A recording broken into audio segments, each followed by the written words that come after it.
And today's topic will be money talk starting young, financial confidence for the next generation. So we have here a few of us here, and I think we're very excited to actually kick off this discussion. So Vivian, if you don't mind just sharing the poll results, what is the marshmallow test? Okay, wow, interesting. So, all right, so quite a lot of us here are not familiar with what is the marshmallow test, all right? Okay, so maybe just a quick primer on the marshmallow test. It's actually a test of delayed gratification. So the idea is actually that we put a young toddler in front of a bowl of marshmallows, and we actually tell the toddler like, hey, look, if you are able to wait 10 minutes, you actually get double the amount of marshmallows that you see over here. So the idea is to leave them in a room alone with the bowl of marshmallows and see whether they're able to wait that 10 minutes or no, they're just going to eat it straight away. Right. So we'll be discussing more of these concepts later on, right? So, but it's still good to be able to see in terms of marshmallow tests or even things like tools like this, how in tune are we? Right. So without further ado, let me just start off. Let me just kick us off. Right. We're very excited to have everyone here today. All right. So just a quick introduction about Syfe. We're MAS licensed, right? And I think the mission here for us here at Syfe is very simple. We're trying to democratize investments and try and make it very, very affordable, super seamless, and we actually do it via a digital wealth platform. So it's very easy to download on your mobile. It's an application. You can access the wealth or the trade. And I think overall, the holistic wealth approach itself is where we're actually looking at here at Syfe. Okay, myself, I'm Jason over here. Let me just do a quick intro. I'm actually a senior wealth advisor here at Syfe, and I actually spend most of my time here speaking with clients, trying to see how to optimize their portfolios. Okay, I have here also with me Grace. Grace, you want to do a quick introduction of yourself? Hi everyone, sorry, trying to find the unmute button. But yes, I am responsible for investment research at Syfe. So I do both on the product side and also content. So you might have heard in our latest podcast episode yesterday about Apple. And then before joining Syfe, I was a product strategist at Franklin Templeton, and then before that doing research on fixed income. Tanya is the co-founder of Sophia, and before that she was working in the world's largest law firms. And now she's into leading investment, especially within pushing for more female founders and for more female investors to also be part of the investing journey and to build an investment portfolio. So Sophia helps to do that too. Hi everyone, I'm a VC at Monks Ventures, where we do investments in founders who are creating future and transforming millions of lives across Southeast Asia. So I handle thought leadership, scales, deal making, so on and so forth. I also host a Brave Southeast Asia Tech podcast, which is a global top 10% podcast. And we basically interview founders, investors, and rising stars across Southeast Asia's tech scene.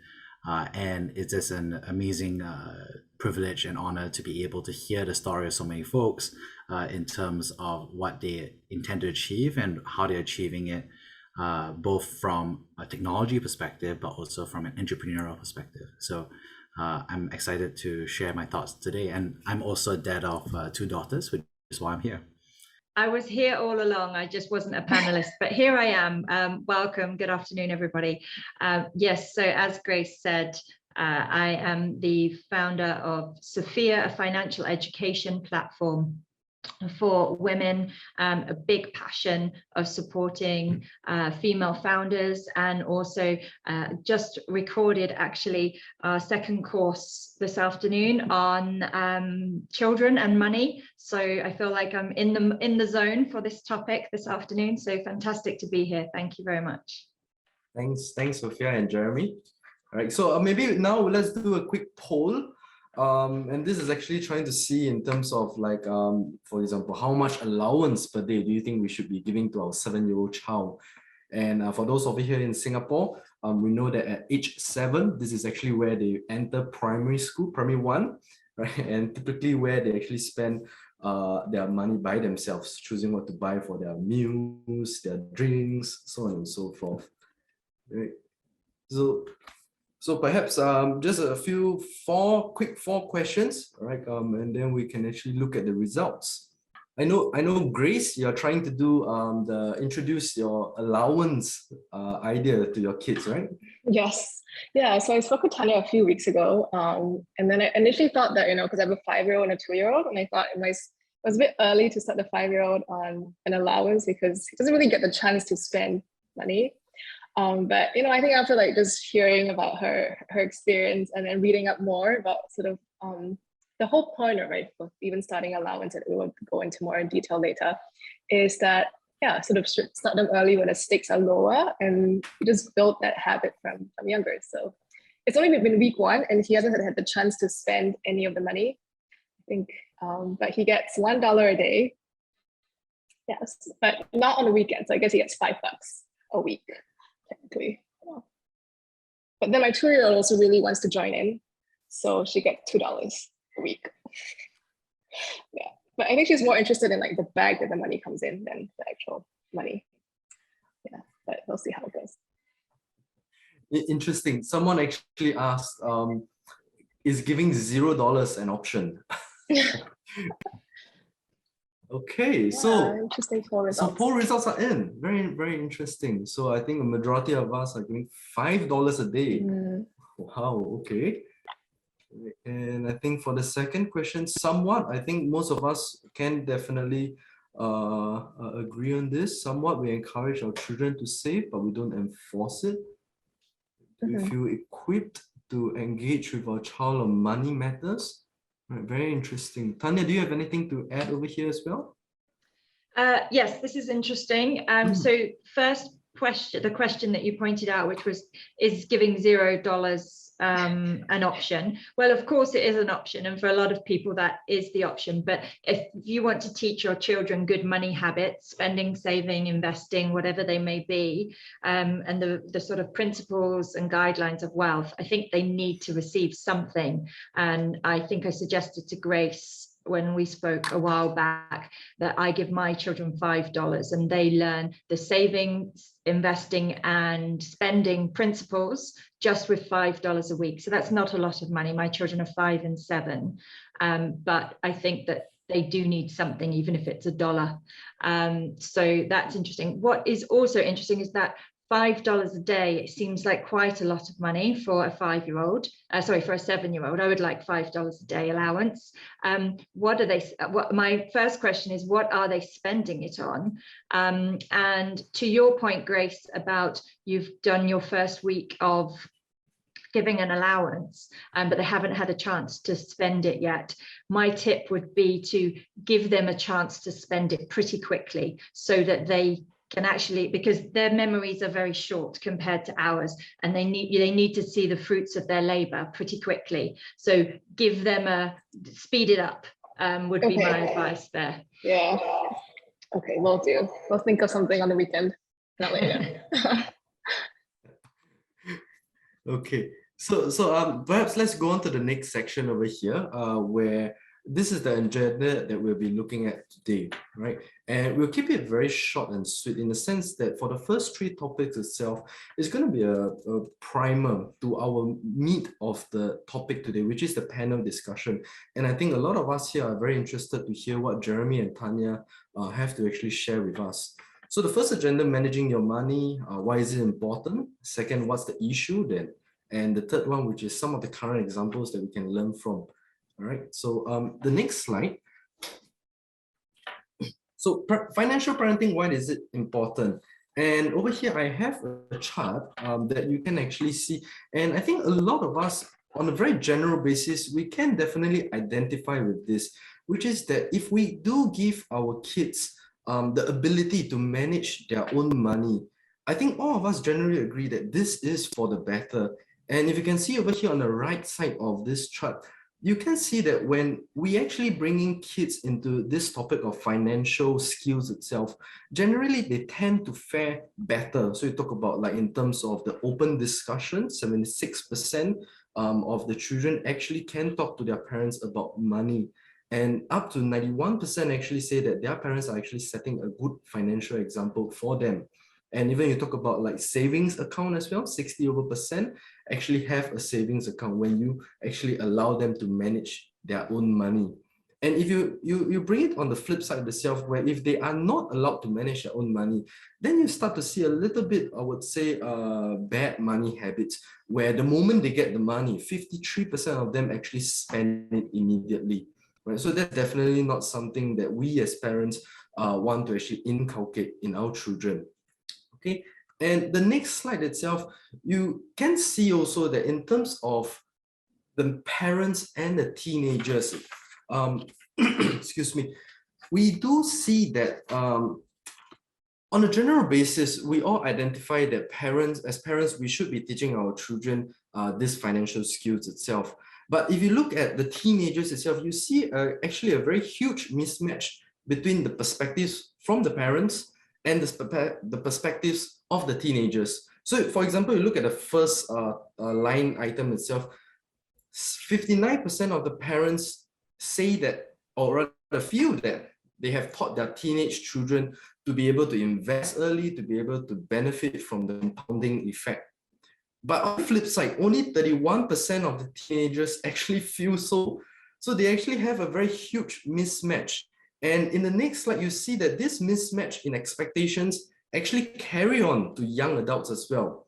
Right? So a quick survey done in America itself, where majority of adults in the US actually feel that parents are doing too much for their young adult children.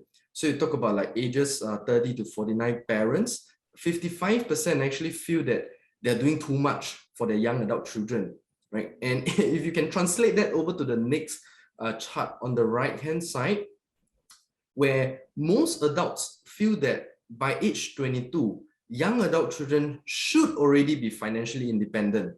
But the reality of the situation is that only 24 of them are actually financially independent.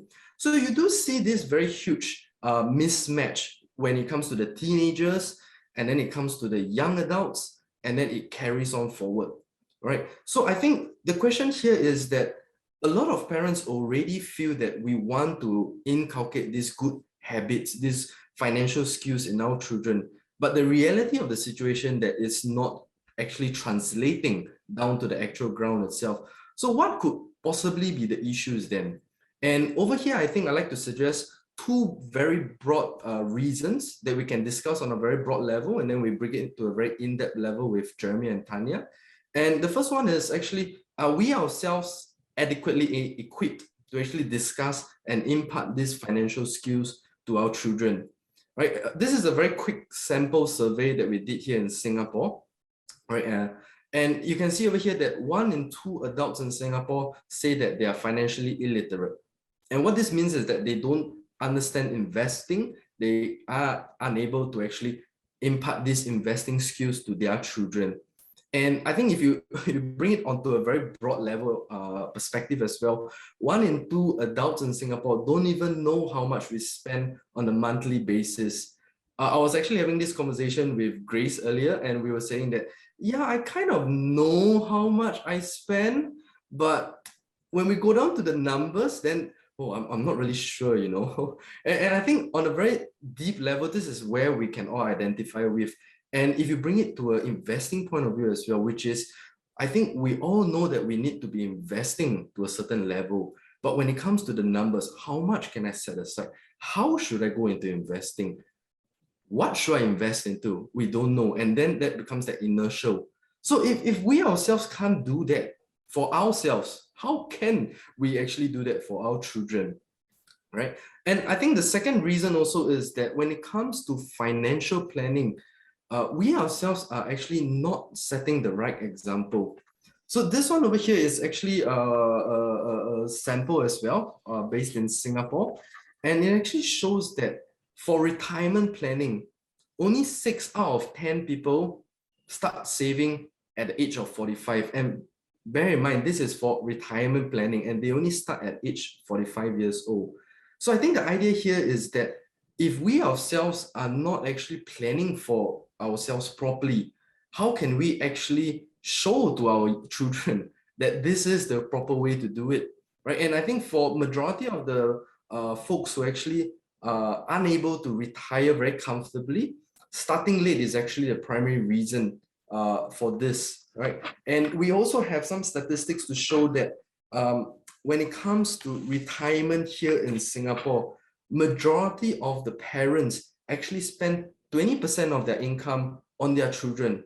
But when it comes to retirement planning, less than 7% of their income goes towards that. So it's a very huge mismatch itself, right? And if you talk about young families, especially where we are actually starting out with young toddlers, retirement planning actually gets deprioritized because obviously children actually takes up most of the expenses. And if you talk about children, you're talking about more than 2.5 times the monthly expenses goes to children itself. So I think on a very broad level itself, these are two possible reasons that I think we can discuss further later on, right? And I think I'll pass this time over to Grace, who will then actually share with us like in terms of what can we do today. Grace? Yeah, thank you, Jason. Yeah, I think we're interested to hear about from Jeremy and Tanya a bit later on. Just gonna sort of get through this section on just some ideas of what people can do today.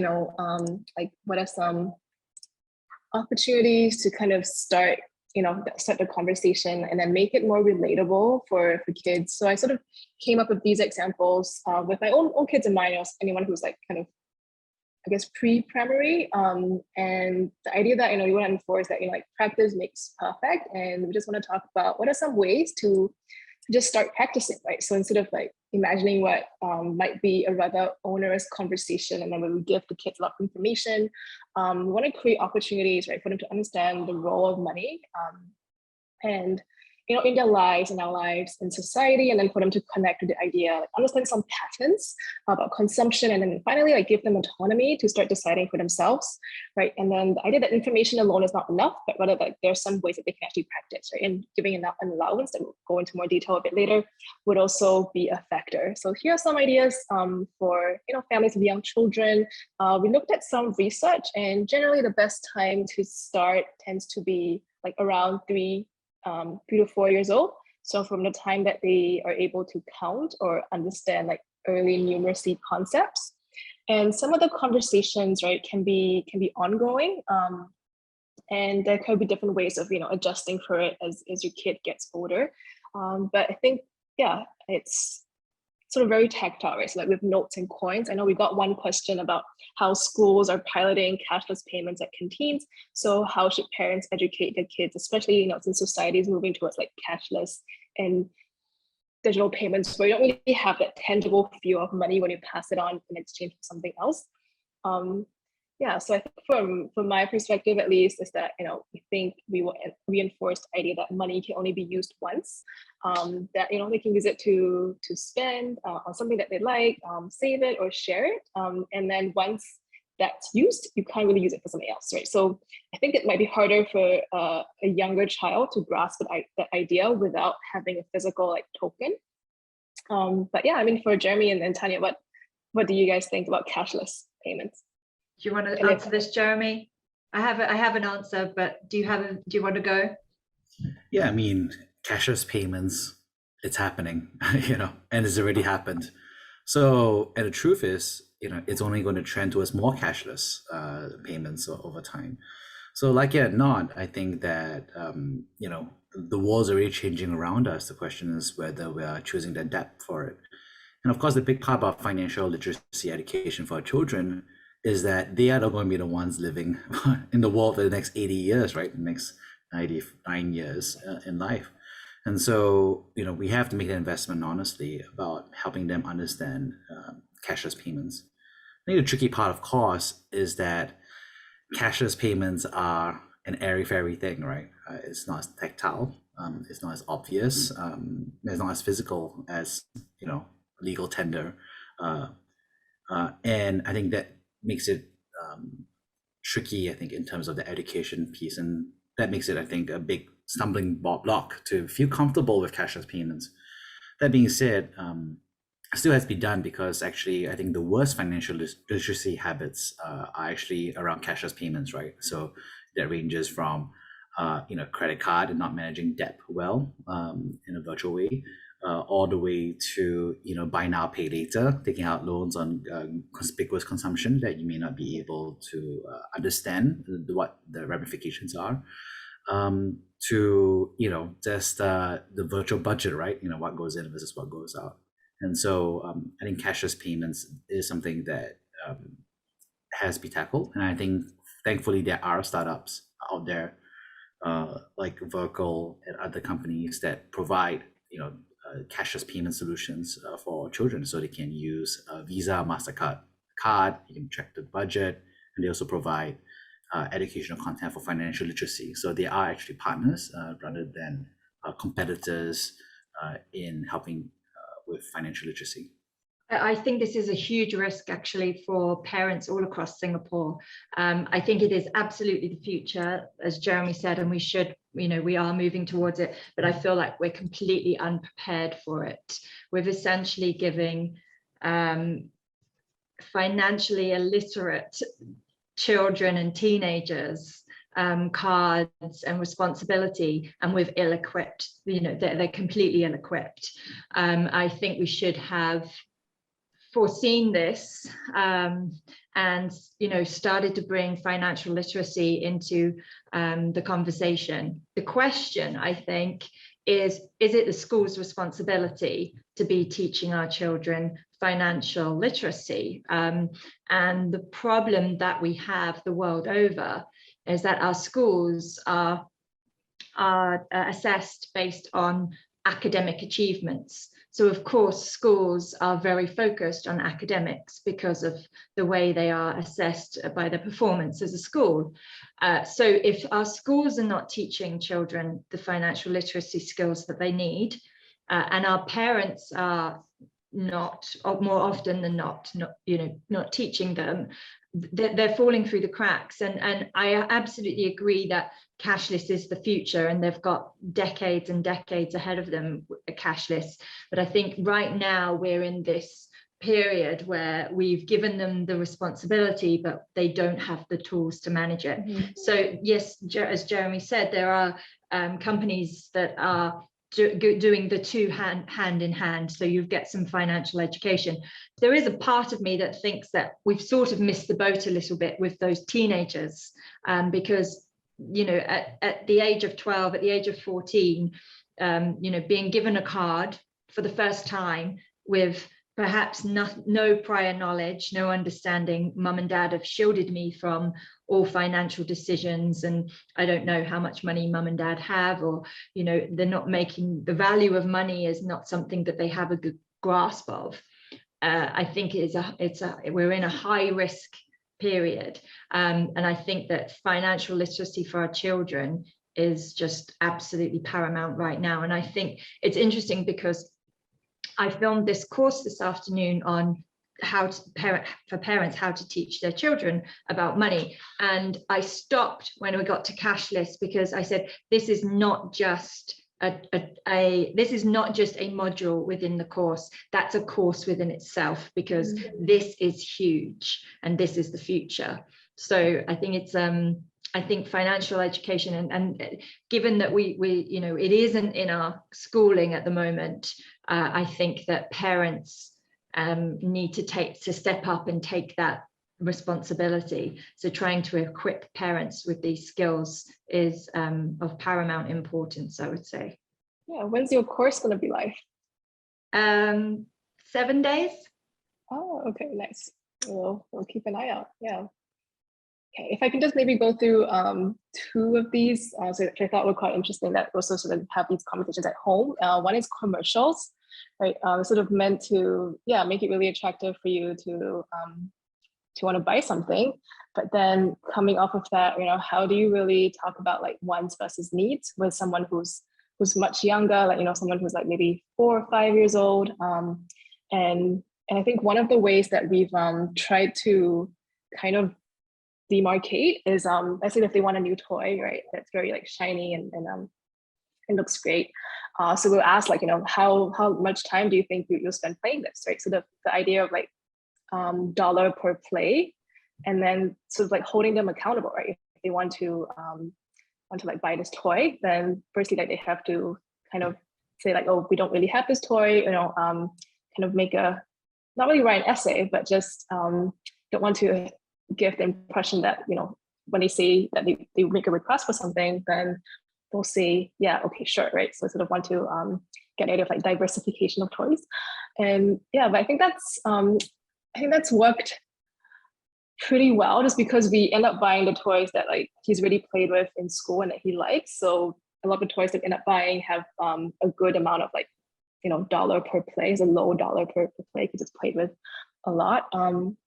Yeah, but I want to mention something that for the last one, right? So we later on we'll share like some resources that we've looked at too. But about 3/4 of children and young people in Nordic countries have been involved in grocery shopping, right? And I think that's something that's quite fun and quite easy to involve like the younger kids too. But in my next slide, oh yeah, Tanya, I just want to ask, I know you have kids who are slightly older, and Jason too. Sorry. Do you think you might do any of these things with your kids, or if you have done them? Coins versus notes is interesting. You do, yes, they tend to think that the bigger the coin, the bigger the value, but they also think that they realize that notes are more valuable. Yeah, so I think that's one that you can really introduce when they start understanding maths as a concept. So they're adding together the 20 cents to the 50 cents to the etc. So I would say that's probably around the age of 5. Paying and checking for change. Yeah, I haven't got my children involved in that except for when they're spending their pocket money. So that's definitely different currencies. Yes, we travel a fair bit, so they've kind of got their head around that. Commercials is a really interesting one because I also teach them about marketing and commercials. So marketers are, professionals at making you spend your money, and so they know all the tricks, and they track you, and they know everything about what you're doing. And so teaching children that their job, the job of Toys R Us is to make you give them your money. They don't want you to invest, and they don't want you to save. They want you to spend. And when you teach children that, I think that they sort of feel like, well, I'm not letting Toys R Us have my money. So that message went down pretty well then. Yeah. That message went down. But the thing, I'm not letting them get the better of me. I'm going to have I'm going to come out on top here. Wants versus needs is very good. And actually I have a great pie chart that shows you how to split up sort of what you how you should spend your money. So if you've only got $5 on essentials versus luxuries. Being involved in the grocery shopping is very interesting, and something that I try to do in terms of, okay, that can of kidney beans is $2, but it's a smaller size than the next can that's a different price but a different weight, and trying to get them to think about, well, which one is the better buy. That, I think you can get children involved in that pretty young. Yeah, nice. Jason, what about you? Yeah, I definitely agree, especially on the last part about the grocery shopping. So like during the weekends, I bring my so I have 2 kids, 4 years old and 2 years old. And on the weekends, I actually bring them for grocery shopping. And so the 4-year-old is, I would say he's more mature. So he actually looks at like the sizes of the groceries, the sizes of the cereal box, or even the milk packet itself. Like one milk packet is smaller compared to the other milk packet, and he goes for the bigger size milk packet. Yeah, so it is a learning journey, definitely. And for my 2-year-old, so basically my 2-year-old, he pushes a small little trolley as well in the supermarket. It's pretty interesting, pretty cute as well, I would say. But I think the idea is that his trolley itself, because it's small, so there's only a certain size of groceries that he can put in. So he's trying to like put more in, but he can't do so. And I think that's where we tell him like, hey, if you can't put more into your grocery, there's only one option. You put it back onto the shelf. So you decide what is it you want to put back. And then he thinks about it and he's like, okay, I'll put this one back. So I do identify a little bit of that concept of scarcity in that sense. Yeah. So I think it's definitely a learning journey for myself, ongoing learning journey always. Yeah, I mean that's quite mature for like a 2-year-old actually. Mm. So do you It guys is. control over like what he can put in the trolley, or you just let him sort of pick and then you like take things out at the end? No, so we go to specific aisles. So we don't go to like the sweet aisle. We go to like the biscuit aisle, or we go to like the milk aisle or the yogurt. So that's where he starts to choose all those, but not the sweet aisle. Okay. So that's our form of physical control.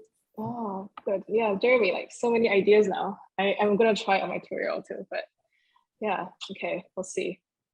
Okay, so I'm just gonna go to the next slide. I know we asked this question earlier on allowance. Sort of what age do you think parents should give an allowance? And I think what's the way that this question was asked by this study by Danske Bank is that parents really think that the kids should sort of know about saving before they start receiving pocket money, right? At whichever age. I think most of the time it tends to sort of start people sort of like thinking about it age of 5. And then I think it peaks around age of 7, but then they do want to teach them about importance of saving before most of them end up giving like pocket money. Yeah, so the foundation of like a strong financial capability starts to sort of set in around this age, like before by age of 7, so which points to the benefit of starting earlier, like which Jason mentioned earlier. But I think interestingly, like I was quite surprised that like the younger ones, like even people gave like younger kids allowance. Maybe they were sort of pressured, because the older sibling got something, so they also want something, like in my situation. So yeah, we'll see how that goes. But data shows that receiving pocket money is a great way to just support financial capability, and giving your child even a small amount of pocket money from an early age, 5 years old or perhaps even younger. That sort of helps them start to process. And I want to bring in one of the questions that we received earlier. And it's, do you make your children earn their allowance? Would you tie chores to allowance? And yeah, if I can start with Jason, like what do you think? Can you also talk about your own experience? If your allowance, like maybe your bonus allowance was tied to chores when you were younger. So I guess for my personal experience itself, chores was always part of my growing up experience, in the sense that I just had to do them. If I didn't do them, my allowance wasn't affected. So I guess it was separated. But I do, to a certain level, I do understand in terms of tying the allowance to the chores to get them to feel a bit of a contribution to the household family as well. So I guess that would be a good starting point, but definitely not the end of it, because you don't want to have the kid growing up to think that if I want to, if I don't do my chores, I don't get the money. But then if I do the chores, then I do expect to get some money out of it. So I think that's something that I definitely don't want to cultivate. I don't know. What do you think, Jeremy? You're in a very contemplative mood over here. No, I mean, the awkward reality of the world is that, to save money, you have to make money, right? And to make money, you can do pleasant things and you can do unpleasant things. The truth is, in this world, on average, the more unpleasant it is, the more you get paid. And in some ways, the more productive the work is, then the more value there is to be paid. And so, I think that often has a very deep impact, on the philosophy, actually, not just on the saving component, but also on the earning / career / profession / calling / passion side of, self-discovery, right?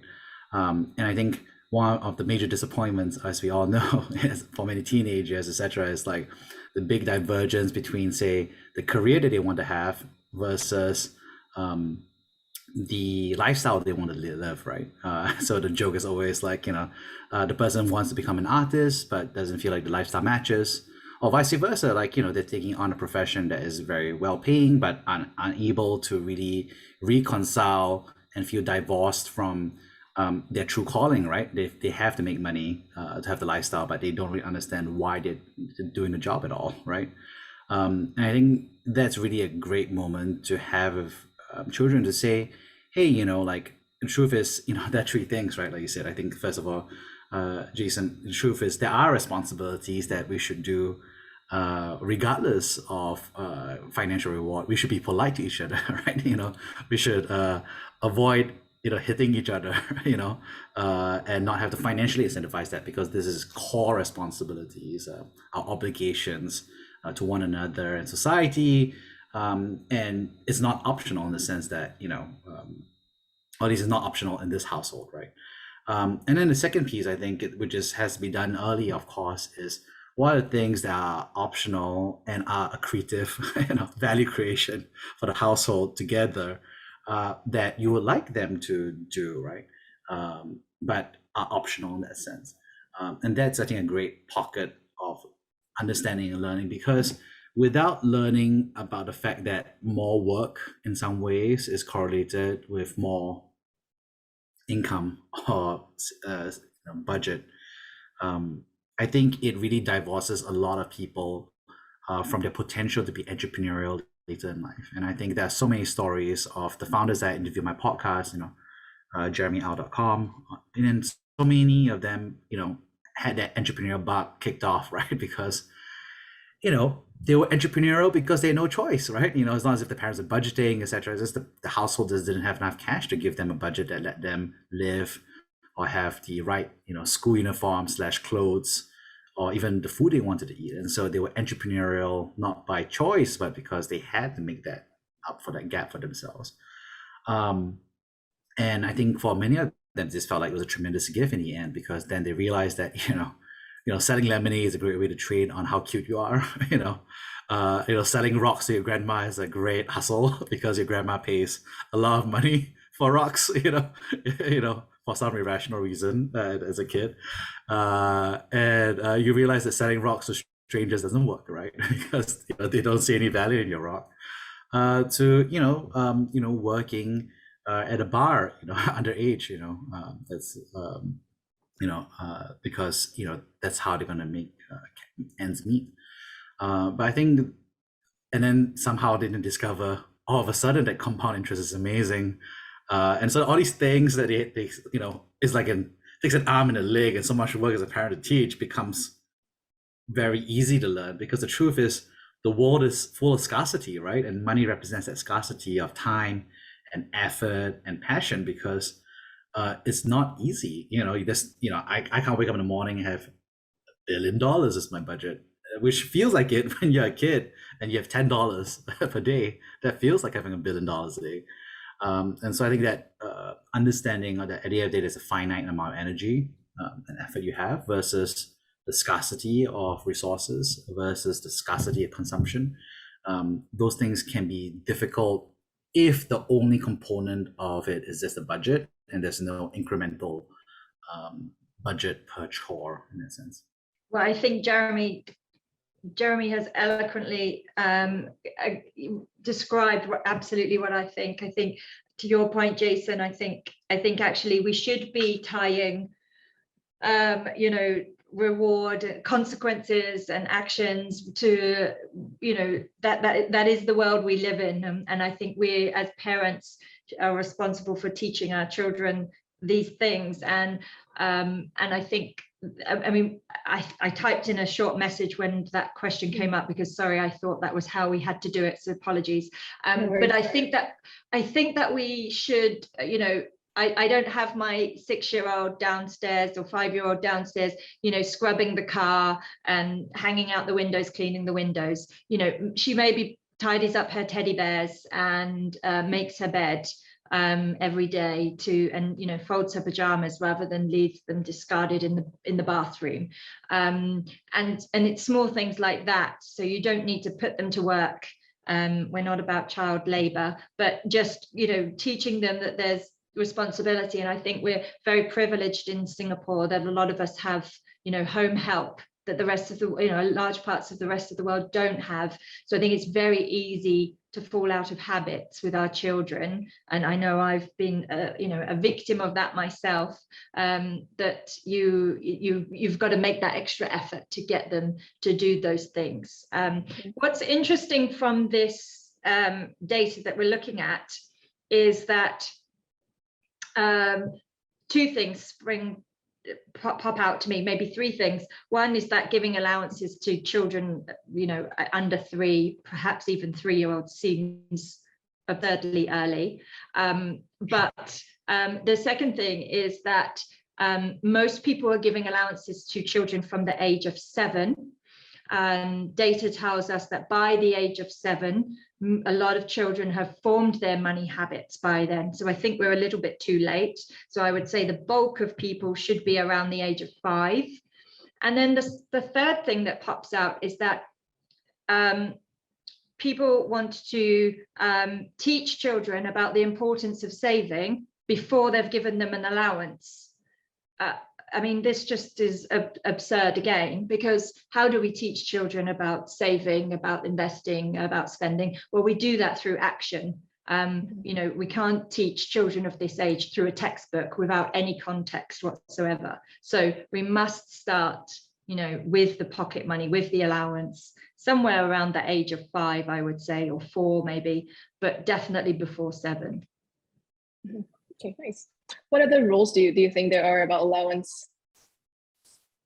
What if they ask for like an advance or, anything like that you think that should be discussed? That's a good question.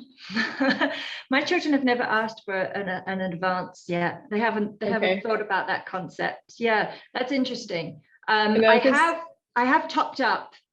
As a reward. So one thing I would say that is fantastic is you've mentioned this at the beginning, which was the marshmallow test and the Stanford test of making them, teaching them patience, essentially. And patience is a fantastic thing that we should be teaching our children, because we live in this super fast, crazy world where we want everything, at the click of a button. In fact, we probably want Amazon to deliver it before we've even thought that we want it. Like, we're just so fast paced.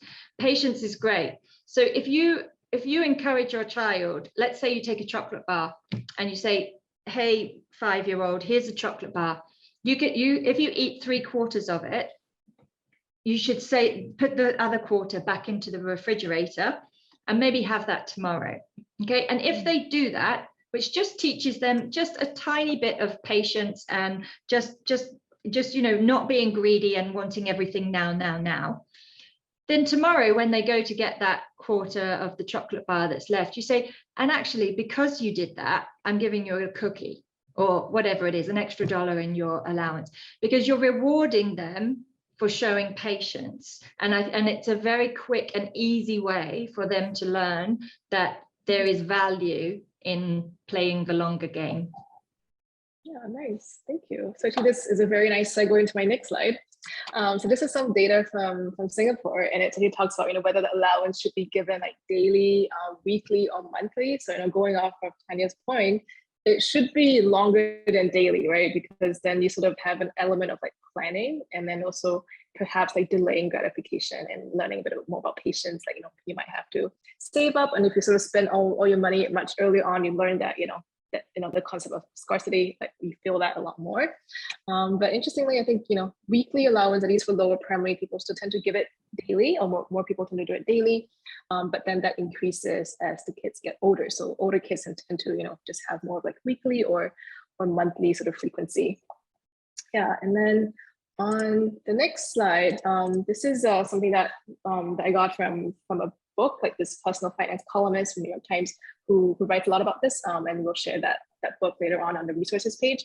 And I guess so you give them the money, right? And then they have, however old they are, they have the option to put it into 3 jars, right? To either spend it and enjoy it, right? And then, or to save it. So let's say do want to buy a larger toy or anything that's sort of a larger ticket item in comparison to like, the $1 or $2 type thing, which they can sort of buy somewhat immediately in comparison, and then they can share it, right? So for instance, they can like buy their sister an ice cream, for instance, like, and then they also feel very gratified that, you know, they were able to do it, and both to save and to share, but also to enjoy, right, to spend their money, because even if you tie it to chores or if you don't, right, I think overall we don't want the kids to feel that, you know, they definitely have to save, but it should come from them.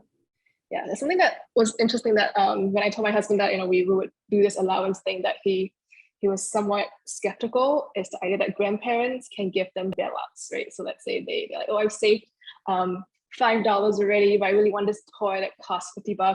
Can I ask the grandparents to like top up that, you know, that amount for me? And I think, like, according to this book, they say, like, you know, I think that's unavoidable. Like, grandparents just really want to, you know, indulge.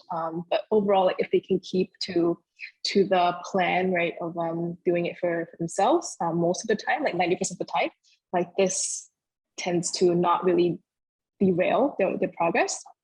So I thought that was good. Yeah. And I mean, for like personally, just wanted to just get your, yeah, I mean, do you feel like for your when you guys got your allowance, or when you had sort of you know, your weekly allowance where you had some money to, like, you know, left over after spending on, like, recess? Yeah, I mean, how did you allocate, if you could remember or have some recollection? Or no, not really, too long ago. It was too long ago for me, for sure. But I agree with that point around not topping up, because you're trying to teach the children to you know, put in the hard yards to save for that big toy at Toys R Us or whatever it is that they want, if you're talking about the saving part. For me, I do spend, save and invest. So I have my children invest. So they have to reach a certain dollar, which is $10 across the month. So they get $20 in total, roughly. And so they split it up between spend, save and invest, and I invest that on their behalf. Nice. Okay. Yeah. I mean, how do you do it? Like, do they know that, you know, that's the sum of their investments, or do you guys do a review at the end of the year? Like, how does that work? Yeah. So so you would have a Syfe account and log in, and every Sunday show them what's happened that week in the markets, and talk to them about this is long term. This is a long-term investment.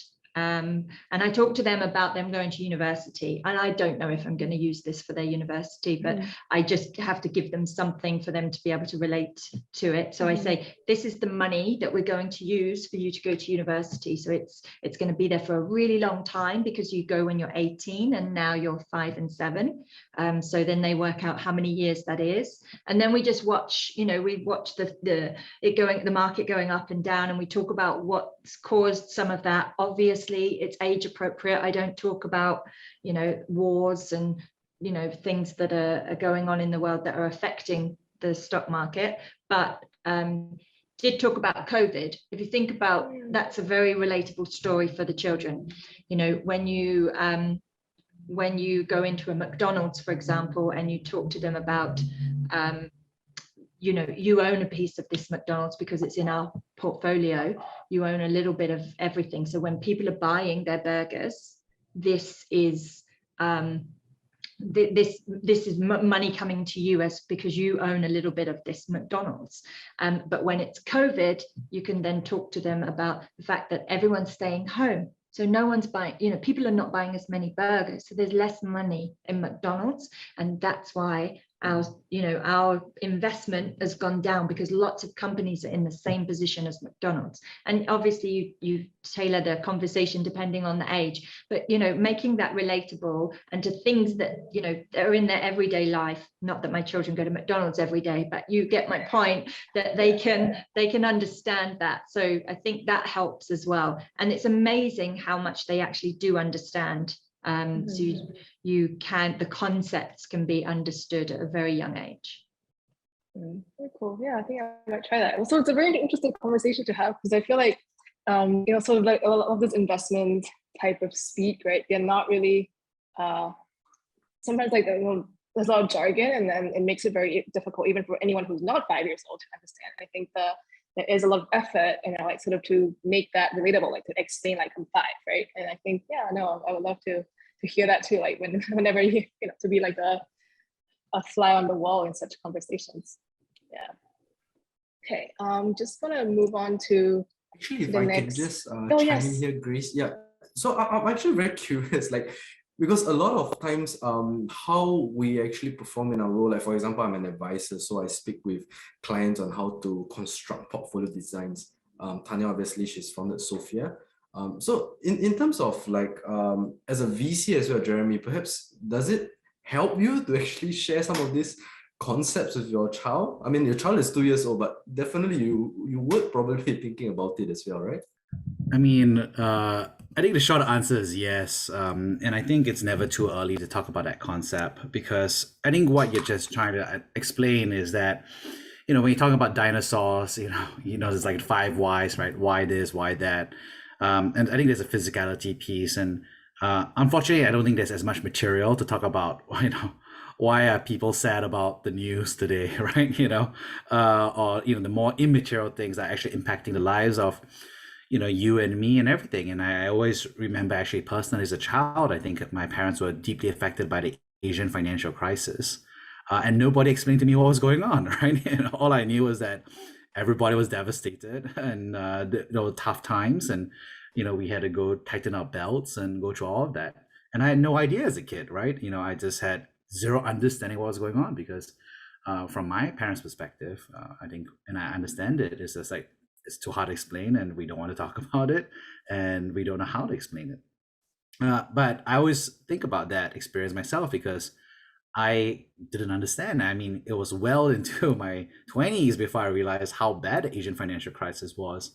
Because and even recently when I was doing the Brave podcast, every time I was interviewing founders, and a solid 30%, of the guests that were on the podcast shared about how bewildered they were by their parents' losses, or their parents lost businesses, or had to change jobs, or just had to leave the country and move countries because of the Asian financial crisis, right?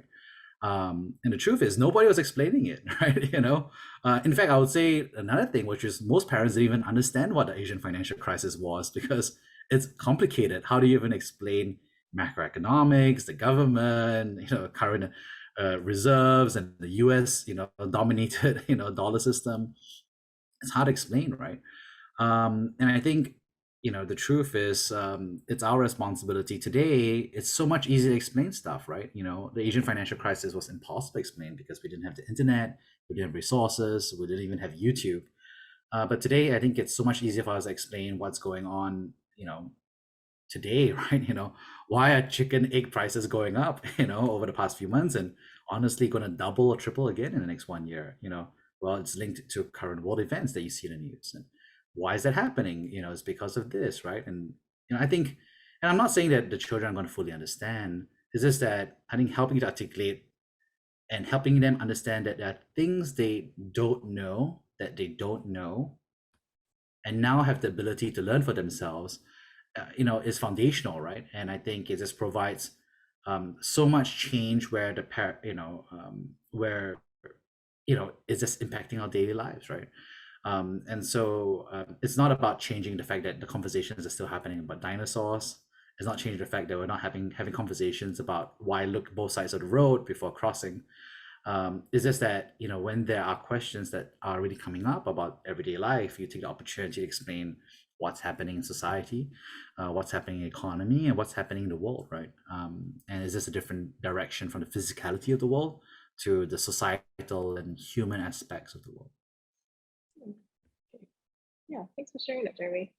And yeah, I mean, just go to the, I know we talked a bit about like the financial planning timeline. And then, I think for, in this one, this is from Merrill Lynch, right? From like the report was done in like 2018, but then some of the data was collected much earlier. And in this one, like, so kids have only have an investing account much later.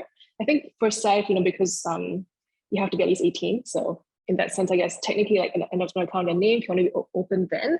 But yeah, I mean, I would love to do what Tanya is doing, you know, so just let them know, right? And be aware that these things are happening and how to make it relatable for them.